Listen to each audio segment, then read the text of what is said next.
Hello friends, welcome to Kalyani சுலகம். இன்றைக்கி இந்த வீடியோவில் ஹெல்த்தியான எள்ளு பொடி செஞ்சு காமிக்க போகிறேன். இப்போல்லாம் பெண் குழந்தைங்க ரொம்ப சின்ன வயசுலேயே பெரியவங்களாயிடுறாங்க. அதாவது பியூபர்ட்டியை அட்டன் பண்ணிடுறாங்க. பியூபர்ட்டி அட்டன் பண்ணாலும் மந்த்லி பீரியட்ஸ் அவங்களுக்கு சரியாகவே வரதில்லை.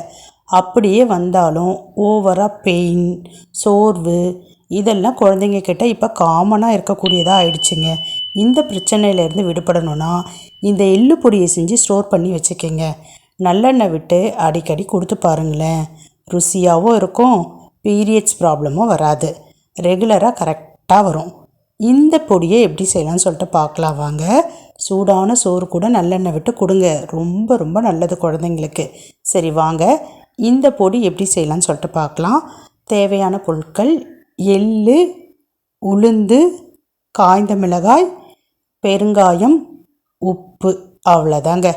நீங்கள் எந்த அளவுக்கு எள்ளு எடுக்கிறீங்களோ அதே அளவுக்கு உளுத்தம்பருப்பு எடுத்துக்கோங்க. இப்போ ஸ்டவ்வில் ஒரு பேன் வச்சுக்கிங்க. அதில் ஃபஸ்ட்டு எள்ளை நல்லா பொரிய விட்டு வறுத்து எடுத்துக்கணும். எள்ளை முதல்ல க்ளீன் பண்ணிக்கிங்க. நல்லா கல் தூசு இல்லாமல் க்ளீன் பண்ணிவிட்டு பொறுமையாக வறுத்துக்குங்க. எள்ளு நல்லா படன்னு பொரியணும், கருகிடக்கூடாது. ஏன்னா நிறம் கருப்பு அப்படின்றதுனால கருகுதா பொரியுதான்னு சொல்லிட்டு நிறைய பேருக்கு தெரிய மாட்டேங்குது. நல்லா வெடிக்கும் படன்னு. அந்த ஸ்டேஜ் வரப்போ நீங்கள் எடுத்து வேறு பிளேட்டுக்கு மாற்றிக்கலாம். பாருங்கள், நல்லா பொரிஞ்சிருச்சு, நல்லா உப்பி இருக்கும். முதல்ல பார்த்திங்கன்னா எள்ளு சப்பையாக இருக்கும், பொரிஞ்ச பிறகு நல்லா உப்பி இருக்கும், நல்லா படன்னு பொரியும். இப்போ எள்ளு ரெடி ஆயிடுச்சு. இதை ஒரு தட்டில் கொட்டி ஆற விட்டுக்கலாம். இப்போ அதே பேனில் மறுபடியும் உளுத்தம்பருப்பை வறுத்து எடுத்துக்கலாம். உளுத்தம்பருப்பும் கொஞ்சம் வறுபடுறதுக்கு டைம் எடுக்கும். பொறுமையாக நல்லா வறுத்து எடுத்துக்கோங்க. தீஞ்சிடக்கூடாது, ஆனால் அதனுடைய வெண்மை நிறம் மாறி நல்ல பொன்னிறமாக வரணும். கொஞ்சம் டைம் எடுக்க தான் செய்யும், பொறுமையாக செய்யுங்க. ஏன்னா இதெல்லாமே செஞ்சு ஸ்டோர் பண்ணி வச்சு நம்ம பயன்படுத்துகிறது. அதனால் பொறுமையாக செய்கிறப்ப ரொம்ப நாளைக்கு கெட்டு போகாமல் நல்லாயிருக்கும். இப்போ உளுத்தம்பருப்பு நிறம் நல்லா மாறிடுச்சு.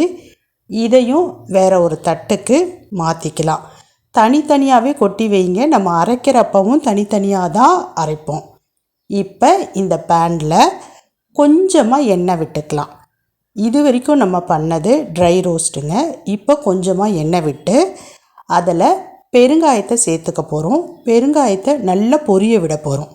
கட்டி பெருங்காயம் சேர்த்துக்குங்க, அதுதான் ரொம்ப நல்லது. வாசனையாகவும் மணமாகவும் ருசியாகவும் இருக்கும்.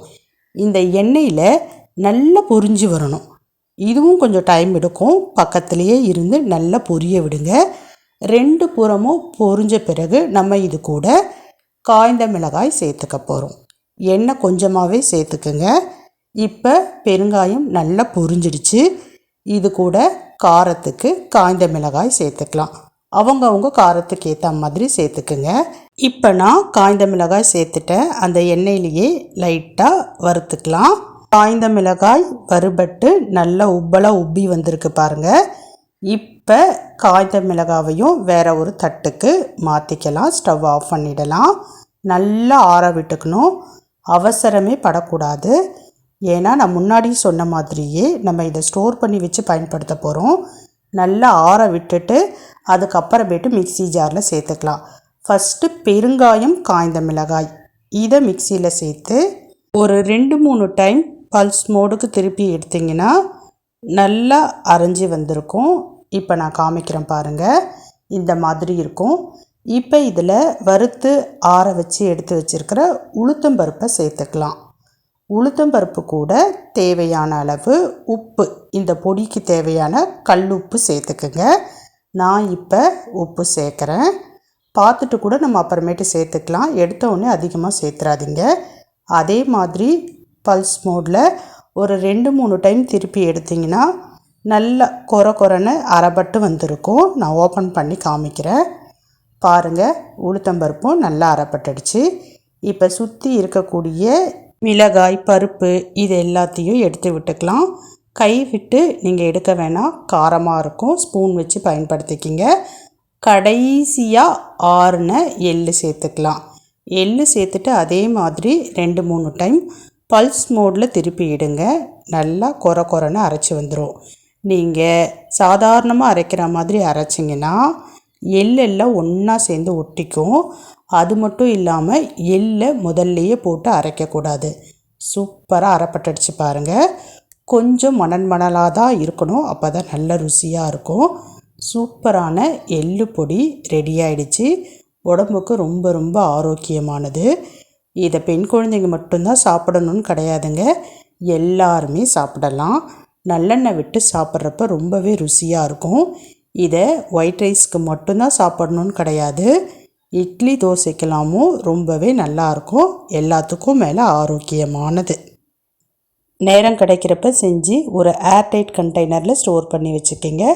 உங்கள் பெண் குழந்தைங்களுக்கு சூடான சோறு கூட நல்லெண்ணெய் விட்டு கொடுங்க, ரொம்பவே நல்லது. குழந்தைங்க ரொம்ப ஹெல்த்தியாக ஃபீல் பண்ணுவாங்க. வயிறு வலி, இர்ரெகுலர் பீரியட்ஸ் இதெல்லாம் இருக்கவே இருக்காது. இந்த மாதிரி நிறைய ரெசிபிஸ் வேணும்னா நம்ம சேனலை மறக்காமல் சப்ஸ்கிரைப் பண்ணிக்கோங்க. உங்கள் ஃப்ரெண்ட்ஸ் அண்ட் ஃபேமிலிக்கு ஷேர் பண்ணி எனக்கு சப்போர்ட் பண்ணுங்கள். இப்போ நான் கிளம்புறேன். பை.